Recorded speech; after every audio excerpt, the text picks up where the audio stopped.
Hello and welcome. तो आज हम लोग इस वीडियो में देखेंगे जो डाटा एंट्री ऑपरेटर का 5 जनवरी को मतलब 5 जनवरी 2022 को जो तीसरा शिफ्ट का एग्ज़ाम हुआ था उसके हिंदी, इंग्लिश, रीजनिंग और कंप्यूटर के क्वेश्चन जो है हम लोग देखेंगे। ठीक है, तो आप ये सारे वीडियोस को अपने जितने भी दोस्त हैं जो कि डाटा एंट्री ऑपरेटर का एग्ज़ाम देने वाले हैं उनको ज़रूर शेयर कर दीजिएगा, ताकि उनको एक आइडिया हो जाए कि किस लेवल का क्वेश्चन जो है ये पूछ रहा है। ठीक है, सो क्वेश्चन का लेवल जो है बहुत टफ था। पहला दिन था, हो सकता है इसी कारण से बहुत ज़्यादा टफ रहा होगा। जैसे जैसे शिफ्ट बढ़ते जाएंगे वैसे वैसे हो सकता है पेपर इजी भी हो, लेकिन अगर हम लोग सेकेंड और थर्ड शिफ्ट की अगर बात करें तो पेपर बहुत ही ज़्यादा लेंदी था, बहुत ही ज़्यादा टफ था। मतलब अभी तक CGPSC हो गया, व्यापम हो गया, किसी भी एग्ज़ाम में जो है कंप्यूटर में जो है कूट वाले क्वेश्चन जो है नहीं पूछा जाता था, लेकिन ये पहला एग्ज़ाम है जहाँ पर जो है कंप्यूटर के जो क्वेश्चन है वो कूट में पूछे गए हैं। इससे पहले 2019 में भी जो एग्ज़ाम हुआ था उसमें भी जो क्वेश्चन थे कंप्यूटर के डायरेक्ट क्वेश्चन थे, प्रिंटर से रिलेटेड क्वेश्चन थे और इंटरनेट से रिलेटेड क्वेश्चन थे, ऑपरेटिंग सिस्टम से रिलेटेड थे, लेकिन इस बार ऐसा कुछ भी जो है नहीं है। ठीक है, बहुत टफ था। चलो देखते हैं। देखो, पहला क्वेश्चन है अचरज कौन सा शब्द है। इसमें ऑप्शन था तद्भव, तत्सम, देशज, विदेशी, ऐसे शब्द जो है दिए हुए थे ऑप्शन में। तो अचरज कौन सा है आप इसको देख लीजिएगा। उसके बाद एक क्वेश्चन पूछा हुआ था मुख का पर्यायवाची कौन सा है। इसके भी 4 ऑप्शन दिए हुए थे। पयोधी या पयोध का संधि विच्छेद क्या होगा। ये पयोद था या पयोधी था, कोई एक था इसमें से, पयोद था शायद। ठीक है, इसका संधि विच्छेद क्या होगा ये आपको बताना था। विसर्ग संधि होगा इसका। ठीक है, यथाशक्ति का समास विग्रह क्या होगा। यथा स्थिति या यथाशक्ति ऐसा कुछ था जो कि अव्ययी भाव समास का उदाहरण था। ठीक है, आगे पर चलते हैं 5वें क्वेश्चन पे। अत्यंत का संधि विच्छेद क्या होगा। अति धन अंत होगा। उसके बाद एक आया था स्त्रीलिंग और पुल्लिंग से रिलेटेड, पूछा था कि इसमें से कौन सा जो है पुल्लिंग है। वहाँ पर आय दिया हुआ था, आलस्य दिया हुआ था, 2 ऑप्शन और भी थे। तो आलस्य जो है इसका पुल्लिंग जो है होना चाहिए। ठीक है, आगे बढ़ते हैं 7वें पर। धोखा से लूटना के लिए मुहावरा क्या होगा। मतलब इस तरीके का एक सेंटेंस दिया हुआ था कि धोखे से लूटने को क्या बोलते हैं, पॉकेट मारना, ऐसा कुछ एक दिया हुआ था। एग्जैक्ट क्वेश्चन तो नहीं है, लेकिन इस तरीके का एक मुहावरा से संबंधित था। आप देख लीजिएगा मुहावरे के बारे में। वह वह हो गई थी या वह सो गई थी, इस तरीके का एक वाक्य दिया था और पूछा था कि इसमें कौन सा काल है। सामान्य भूतकाल है, संदिग्ध भूतकाल है, हेतु हेतु भूतकाल है। इस तरीके से क्वेश्चन जो है दिया हुआ था। 9वां क्वेश्चन है, एक प्रश्न जो इसमें से था 9वें क्वेश्चन पे, वह सकर्मक और अकर्मक से था। सकर्मक और अकर्मक का एक 4 ऑप्शन दिया था। इसमें से पूछा था कि इसमें से कौन सा जो है अकर्मक है करके पूछा हुआ था। एक सेंटेंस दिया था सकर्मक अकर्मक का, इसके दिया हुआ था। ठीक है, तो वो जो भी क्वेश्चन था एग्जैक्ट नहीं पता है, लेकिन सकर्मक अकर्मक से आप एक पढ़ के जरूर जाइएगा। उसके बाद लज्जित होना से संबंधित एक मुहावरा क्या होता है। लज्जित होना से संबंधित के लिए हम लोग कौन सा मुहावरा जो है यूज़ करते हैं, ये दिया हुआ था। 11वां क्वेश्चन है पहिया का बहुवचन क्या होगा, ये था। ठीक है, पहिया का बहुवचन पहिए होगा क्या, ये आपका बहुवचन देख लीजिएगा। निम्न में से कौन सा एक वचन में उपयोग करेंगे। वहां पर आपको 4 ऑप्शन दिए हुए थे और चारों ऑप्शन ऐसा लग रहा था कि सब बहुवचन के लिए हैं, लेकिन उसमें से एक जो है ऑप्शन ऐसा था जो बहुवचन जैसा तो लग रहा था, लेकिन उसको हम लोग एक वचन में उपयोग में करते हैं। शायद वो हरेक करके था, ऐसा कुछ था। ठीक है, प्रश्न 13 है आदि का विलोम शब्द बताइए। आदि का विलोम शब्द दिया हुआ था। यहाँ पर एक प्रश्न क्रमांक 14 दिया है। देखो, एक सूची लिखा है जिसमें छोटी की मात्रा लगी हुई है और एक सूची लिखा है जिसमें बड़ी की मात्रा लिखी हुई है। इसका अर्थ क्या होता है। ठीक है, सूची का सुई, तालिका, तालिका सुई, इस तरीके से दिया हुआ था। तो जो दूसरा वाला जो सूची लिखा हुआ है इसका मतलब तो तालिका होता है, तो इसका मतलब जो है सुई होना चाहिए। तो सुई और तालिका वाला जो पेयर है वो करेक्ट जो है होना चाहिए था।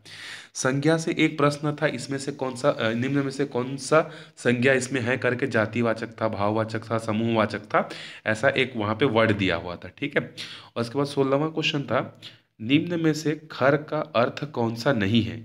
मतलब एक यहाँ पर वर्ड दिया हुआ था खर जैसा और 4 ऑप्शन थे, और इसमें से बोला गया था कि खर के लिए कौन सा शब्द जो है उपयोग में नहीं लाया जाता या उसका पर्यायवाची नहीं है करके। प्रश्न क्रमांक 17 है देशज शब्द कौन सा है। एक वर्ड दिया हुआ था और उस वर्ड मतलब एक वर्ड दिया था, 4 ऑप्शन दिए थे और उसमें से पूछा था कि इसमें से कौन सा जो है देशज शब्द है करके। ठीक है, उसके बाद हम लोग आ जाते हैं, देखो हिंदी से 20 क्वेश्चन थे, 20 में से मैंने 17 क्वेश्चन आपको एग्जैक्ट बता दिए हैं क्या क्या थे करके, 3 क्वेश्चन जो है मुझे नहीं मिल पाए हैं। तो हम लोग आगे बढ़ते हैं अपने इंग्लिश के। इंग्लिश में 10 क्वेश्चन थे, 10 में से बहनी मैंने पूरी कोशिश की कि जितना क्वेश्चन मैं आपके लिए अरेंज कर सकूँ करूँ करके। तो इसमें से तो एक था एंटोनिम्स निकालना, तो जोवियल का एंटोनिम्स क्या होगा। फिर एक क्वेश्चन था स्पेलिंग करेक्ट करने के लिए था, ठीक है। अगला क्वेश्चन था सिनोनिम्स बताना था किसका, हजार्डस का। हजार्डस का जो है सिनोनिम्स क्या होगा। उसके बाद एक क्या बोलते हैं, हमारे पास नरेशन से रिलेटेड क्वेश्चन था। The doctor told me what is the problem, इसका नरेशन जो है चेंज करना था, ठीक है। अगला क्वेश्चन है change into passive voice, passive voice में चेंज करना था। The old lady tells stories to us, ठीक है। इस तरीके से प्रेजेंट सिंपल टेंस में दिया हुआ एक सेंटेंस था, उसका जो है पेसिव वॉइस जो है बनाना था। We are congratulate Rita Das being become class head girl, यहाँ पर ऑन ऑप्शन में था, ऑफ था, एट था, इन था। इसमें से आपको एक फिल इन द ब्लैंक में जो है करना था कि यहाँ पर ऑफ आएगा कि इन आएगा करके, ठीक है। तो इंग्लिश का जो लेवल था वो ज़्यादा टफ नहीं था, इंग्लिश का मतलब लेवल सिंपल था। बाकी जो है कंप्यूटर के जो क्वेश्चन थे बहुत ही ज़्यादा खतरनाक दिए हुए थे, ठीक है। चलो एक और था यहाँ पे 7th में डिसेंट, डिससेंट और डबल एस करके ऐसा कुछ दिया हुआ था। इसमें से करेक्ट स्पेलिंग वाला जो है आपको वर्ड जो है पहचानना था, ठीक है। उसके बाद हमें क्या दिया था, यहाँ पर जो है 4 ऑप्शन दिए हुए थे और 4 ऑप्शन में से बोला गया था कि 3 जो वर्ड हैं वो एक दूसरे से रिलेटेड हैं और एक जो वर्ड है वो आउट है, मतलब ऑड वन है, ठीक है। जैसे हिंदी में बोलता था ना पुस्तक, किताब, कलम और पानी, तो इसमें से पानी अलग शब्द हो जाएगा ना, उसी तरीके से यहाँ भी दिया हुआ था, इंग्लिश के वर्ड दिए हुए थे। आगे बढ़ते हैं 9th वाले क्वेश्चन पर।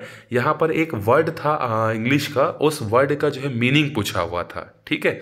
चलो अब आगे आ जाते हैं हम लोग रीजनिंग वाले पार्ट पर। तो रीजनिंग वाले पार्ट में एक जो था वो त्रिभुजों की संख्या का कैलकुलेशन करने के लिए क्वेश्चन था, ठीक है। फिर इसके बाद एक जो है क्या था, इसमें रॉन्ग चीज़ बताना था। एक सीरीज दिया हुआ था 3, 6, 18, 50, 243, इस तरीके की एक सीरीज बन रही थी। इस सीरीज में कौन सा नंबर जो है वो रॉन्ग है ये पूछा हुआ था। आगे बढ़ते हैं तीसरे क्वेश्चन पे। एलिमेंट को मतलब एलिमेंट के लिए एक कूट दिया हुआ था, तो अगर एलिमेंट का कूट इस तरीके से है तो रिसोर्स का कूट को कैसे लिखेंगे करके दिया हुआ था, ठीक है। चौथा क्वेश्चन था एक टेबल के चारों ओर 8 लोग बैठे हुए हैं, PQRSO करके इस तरीके से, और उनका लोकेशन भी स्पेसिफाइड था। उसके बाद बोला गया था कि अगर O और Q अपना स्थान अगर आपस में बदल लेते हैं परस्पर, तो अब Q की नई दिशा क्या होगी, वो कहाँ बैठेगा, नॉर्थ ईस्ट में बैठेगा, नॉर्थ में बैठेगा, साउथ ईस्ट में बैठेगा, कहाँ बैठेगा, इस तरीके का क्वेश्चन था। एक जो क्वेश्चन वो अल्फ़ाबेट से रिलेटेड था, ठीक है। मतलब अल्फ़ाबेट से जैसे नॉर्मल CGVAPM वगैरह में क्वेश्चन आता है ना अल्फ़ाबेट से रिलेटेड पोजीशन वाले, उस तरीके से क्वेश्चन दिया हुआ था। उसके बाद जो है एक यहाँ पर दिया हुआ था कि रीता जो है सीता से छोटी है, सीता इससे बड़ी है, ये इससे छोटी है, तो बताओ नीता और रीता में कौन बड़ी है कौन छोटी है। इस तरीके का एक क्वेश्चन भी जो है यहाँ पर जो है रीजनिंग में जो है दिया हुआ था। फिर उसके बाद एक डायग्राम से रिलेटेड जो है क्या था क्वेश्चन दिया हुआ था। एक डायग्राम इस तरीके से दिया हुआ था, डायग्राम में यहाँ पर जो है @ बना हुआ था, यहाँ हैज़ बना हुआ था, यहाँ O था, फिर इसका अपोजिट क्या होगा, इस तरीके से क्वेश्चन था। सिंपल सा है, इसको अगर आप उल्टा देखते ना, मतलब इसको आप अभी ऊपर से देख रहे हो, ऐसे देख रहे हो आप इसको, इस तरीके से देख रहे हो, अगर आप इसको रोटेट करके उल्टा देखोगे ना, तो उल्टा देखने से जैसा फिगर आपको मिलेगा वो उसका आंसर था। तो वहाँ पर थोड़ा सा दिमाग लगा के पेपर को क्या करना था, टेढ़ा करना था, आपका आंसर मिल जाता, ठीक है। आगे बढ़ते हैं हम लोग। इसके बाद एक दिया हुआ था जैसे 12 स्टार लगा हुआ है, 4 स्टार, 15 स्टार, 11 स्टार, 3, तो स्टार में कौन सा चिन्ह जो है आएगा। वहाँ पे बहुत सारे पेयर दिए हुए थे जैसे plus, comma, minus, into, divide, फिर दूसरे वाला ऑप्शन में डिवाइड, मल्टीप्लाई, माइनस, प्लस, फिर माइनस, प्लस, डिवाइड, मल्टीप्लाई, इस तरीके से 4 ऑप्शन दिए हुए थे और उसको पुट करके आपको क्या करना था, प्लस, माइनस, इंटू, इक्वल्स को जो है लगा के जो है क्या करना था, देखना था कि कौन सा सही बन रहा है करके, ठीक है। इसके बाद एक क्वेश्चन था यदि P + Q का मतलब ये उसका पिता है, M + N का मतलब उसकी मौसी है, तो बताओ इन दोनों में क्या रिलेशन है। इस तरीके का भी एक क्वेश्चन जो है दिया हुआ था। फिर एक जो है रीजनिंग में जो है पिक्चर से रिलेटेड एक क्वेश्चन दिया हुआ था, उस पिक्चर से आपको आउट वन जो है निकालना था, ठीक है। उसके बाद एक क्वेश्चन था, इनमें से कौन सा एक प्राइम नंबर नहीं है, अभाज्य संख्या नहीं है, ऐसा क्वेश्चन दिया हुआ था। तो वहाँ पर 57 ऑप्शन में था। तो ये रहे आपके रीजनिंग के क्वेश्चन। अब हम लोग लास्ट में देख लेते हैं कंप्यूटर के कुछ कुछ क्वेश्चन जो है। जैसे एक क्वेश्चन यहाँ पर दिया हुआ था, कलर मॉनिटर का और नाम क्या है, RBY, RBG, crystal, grey monitor, इस तरीके का ऑप्शन जो है दिया हुआ था। ठीक, फिर उसके बाद पावर पॉइंट से रिलेटेड जो है कूट में क्वेश्चन दिया था कि पावर पॉइंट का जो बटन है वो कहाँ होता है, लेफ्ट के कॉर्नर पे होता है। फिर उसके बाद पावर पॉइंट के फाइल को हम लोग ईमेल में भेज सकते हैं या नहीं भेज सकते हैं। फिर कूट दिया था कि पहला सही है, 1 और 2 सही है, 2 सही है, 1 और 2 दोनों सही नहीं है, इस तरीके से दिया हुआ था। तीसरा क्वेश्चन है, MS-DOS में कर्सर से काम कर सकते हैं या नहीं, इसमें भी कूट दिया हुआ था कि MS-DOS में ऑपरेट करने के लिए कर्सर का उपयोग होता है या नहीं होता है, कर्सर के थ्रू नहीं हो सकता है, ऐसा कुछ क्वेश्चन जो है इससे रिलेटेड था। चौथा क्वेश्चन जो था वो भी डॉस से रिलेटेड था कि MS-DOS में लाइन सब अंडरलाइन को एक साथ प्रदर्शित कैसे करते हैं, क्या उसके लिए DIS यूज़ करते हैं, PLY यूज़ करते हैं, डिस्प्ले यूज़ करते हैं, इस तरीके से कुछ कुछ ऑप्शन जो है दिए हुए थे। उसके बाद पांचवा क्वेश्चन में भी जो है कोड से रिलेटेड था कि जीमेल की शुरुआत 2004 में हुई थी क्या, और मैसेज को डिलीट करने के बाद जो जीमेल होता है उसके ट्रैश में जो है 360 दिनों तक वो मैसेज स्टोर रहता है क्या। पहला सही है, दूसरा सही, दोनों सही है, दोनों गलत हैं, इस तरीके से यहाँ भी ऑप्शन दिया हुआ था। छठवां है, जब हम एक्सेल और सीट को ओपन करते हैं तो कितने डिफ़ॉल्ट पेज या सीट जो है आते हैं। तो जब भी आप एक्सेल को ओपन करोगे ना तो 3 वहाँ पर वर्कशीट जो है ऑटोमेटिकली आ जाती है। यहाँ पर देखना कॉर्नर में सीट 1, सीट 2, सीट 3 इस तरीके से दिखाता है। तो वहाँ पर 1, 2, 3, 4 ऐसा ऑप्शन में था। एक्सेल में सम से संबंधित एक क्वेश्चन था। एक्सेल में आपको दिया हुआ था, कुछ नंबर्स दिए हुए थे 10, 5, 10, 5, 10, 5, 10, 5, 10 करके, और इसका A1 से लेके A10 तक का समेशन करना था। और वहाँ पर उस तरीके से ऑपरेशन से रिलेटेड एक क्वेश्चन था, मतलब फार्मूला रिलेटेड एक क्वेश्चन था। तो फार्मूला कैसे अप्लाई करते हैं सम में, डिवाइड में, वो आपको याद रखना है। आठवां था, MS ऑफिस में जो है बोल्ड करने का शॉर्टकट की क्या है, Ctrl+B, Ctrl+Shift+B, Alt+B, इस तरीके से वहाँ पर दिया हुआ था। फिर 9वां क्वेश्चन है, CPU में अगला काम कौन सा करना है ये कौन निर्धारित करता है। तो CPU में भी बहुत सारे पार्ट्स होते हैं, एल्गोरिदम, बफर, इस तरीके से कुछ कुछ ऑप्शन दिए हुए थे। तो अगला काम, नेक्स्ट काम कौन सा करना है वो कौन डिसाइड करता है, ऐसा कुछ क्वेश्चन जो है दिया हुआ था। फिर उसके बाद एक और क्वेश्चन था, 1 पीटाबाइट जो होता है वो 1025, सॉरी ये 1024 है, 1024 किसके बराबर होता है, टेराबाइट के, GB के, MB के, किसके बराबर होता है, ये दिया हुआ था। ठीक है। फिर इमेज से संबंधित एक प्रश्न था, इमेज से क्वेश्चन नहीं मिला मुझे, लेकिन इमेज से रिलेटेड एक क्वेश्चन था करके ये पता चला। फिर उसके बाद पूछा हुआ था जीमेल के फाउंडर कौन है। ठीक है, तो जीमेल के फाउंडर, गूगल के फाउंडर, याहू के फाउंडर, ये सब आप पढ़ के जाइएगा, एक क्वेश्चन आपको मिल सकता है।